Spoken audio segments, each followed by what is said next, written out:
Hey everybody, what is up? It's Outstanding Otaku here, and welcome back to Gameplay and Chill, the series where I play video games, talk about random crap, and you listen/watch. So today we are talking about the Nintendo Investors Meeting. Now, when it comes to Nintendo news, I like to kind of take a backseat in a sense, and think through it, and realize like what they're trying to do, and try to get into Nintendo's head as a business, because I find that fun. But anyway, I'll get more to that later. So the biggest news is probably that the NX is coming out in March 2017. I have been saying the entire time NX was going to be a spring release. I've been saying this. I completely called that. Not the brag, but I've been saying that the entire time. To me, it made no sense why they would go up in the holiday season with Zelda U coming out. It seemed like they were trying, like, the holiday season, I think, would just be too much competition. And especially if the PlayStation 4.5 is coming out, where let's just assume in the, Christmas time, I don't think Nintendo would really stand a chance. So I think it's good that they're trying to, show that they're different and kind of go with the March release. And like I said, I just think it makes so much more sense than the fall release.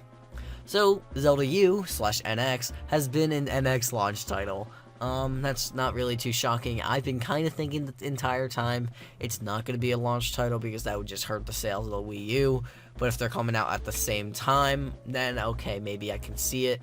A lot of people compared it to Twilight Princess, which is a pretty unfair comparison in all honesty, because Twilight Princess was the second main series Zelda game on the GameCube. They had Wind Waker beforehand. NX, I guess it had a Hyrule Warriors, but that doesn't really count as a main series Zelda. So I think that was kind of an unfair comparison. I was kind of hoping Zelda U would just be on the Wii U, but I can totally understand why it's an NX launch title. Next thing, mobile Fire Emblem and Animal Crossing game. All I can say is that's awesome. I love Fire Emblem, I love Animal Crossing, I'm really looking forward to that. Even if it is, like, I don't know how they're going to do it. Fire Emblem, I think, would probably just be like, I'm trying to think of a game to compare it to. Like Trivia Crack, you know how you can only start like X amount of games within a certain time. So I think it will be like that. You can only do X amount of battles before you have to pay to do stuff. I don't think Nintendo will really go with like the full pay to win thing because they didn't do that with Miitomo. Then again, Miitomo is not really a game, it's more or less an application, but that's besides the point. Animal Crossing, I think they're just going to do like kind of a stripped down sort of Animal Crossing game.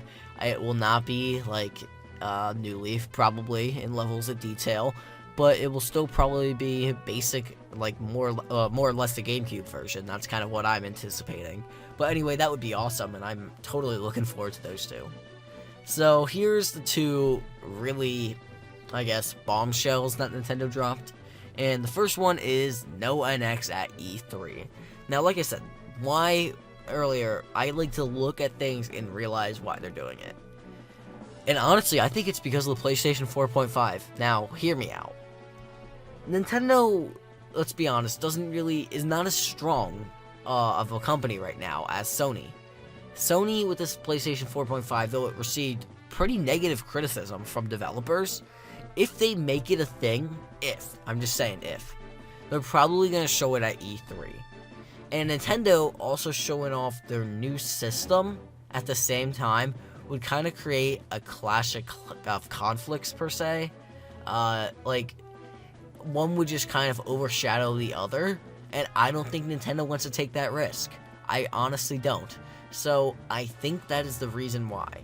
I don't think Nintendo wants to try to compete with the PlayStation 4.5, if it's a thing, but they want to try to compete with a different kind of audience. They want to compete with the people who have an Xbox One or just a normal PlayStation 4, or just, hey, don't even have a 8th generation console.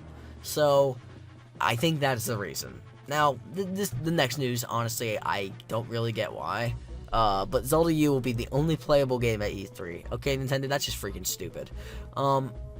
They said it's for the immersion of Zelda U, but I don't really know if I believe that.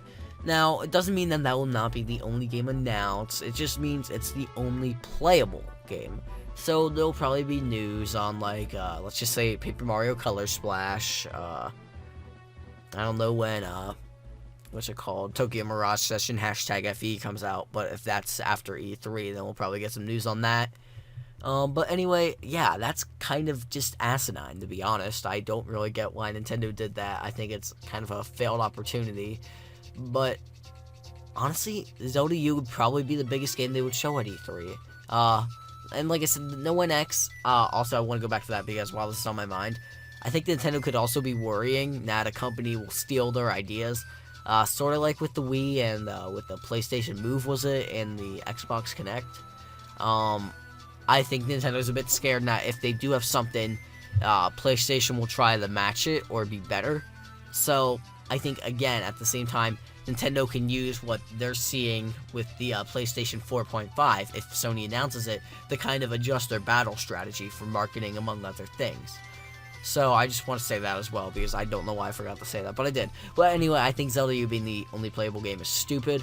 I was kind of expecting some like demos for, like I said, Color Splash, Federation Force, hell, maybe Pokemon, Sun and Moon. But for the time being, I don't get that. Now, is Nintendo lying? Maybe. They could be with that. But I don't see why Nintendo would lie with something like that. But anyway, guys, thank you very much for watching. If you enjoyed this video, please super smash that like button. And comment what you think about this investors briefing. I think it was a pretty interesting one. It yielded some results I was not anticipating. So anyway, guys, thank you very much for watching. I'll see you guys later. Peace.